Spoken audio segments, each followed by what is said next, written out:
ఈరోజు నీతో కూడా ఉన్న మిగిలిన వాళ్ళు బాగానే ఉన్నారు, నువ్వు అనగారిపోయినట్టుగా ఫీల్ అవుతున్నావు.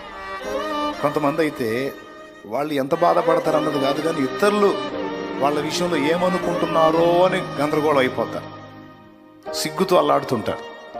ఒకప్పుడు ఇలా లేదు, ఈరోజు మనకి గది పట్టింది అయ్యో అని బాధపడతారు. దీనికి తగ్గట్టు అగ్నికి ఆజ్యం అన్నట్టు వీళ్ళు దిగజారిపోతుంటే కొంతమంది ఇంకా తృణీకారంగా మాట్లాడి గాయపరుస్తూ ఉంటారు, ఆయాసపడతారు. ఏడ్చేవాళ్ళు ఇంకొంచెం ఏడిపించి వీళ్ళు పిచ్చి ఆనందాలు పొందుతారు, సూటిపోటి మాట్లాడి. దేవుడు చెప్తున్నాడు, ఒకవేళ ఆ అనుభవాలు నీకుంటే నువ్వు చింతపడద్దు. వాళ్ళందరూ ఒకవేళ నీకంటే బాగా బెటర్గా ఉండి అధోగతి పట్టిందని నిన్ను అవమానంగా మాట్లాడుతున్నారేమో, నిన్ను గురించి చిలువలు పలువులుగా నవ్వుకుంటున్నారేమో. నవ్వని అనుకోని దేవునికి ఇందాక చెప్పాను, ఒక చిటిక చాలు.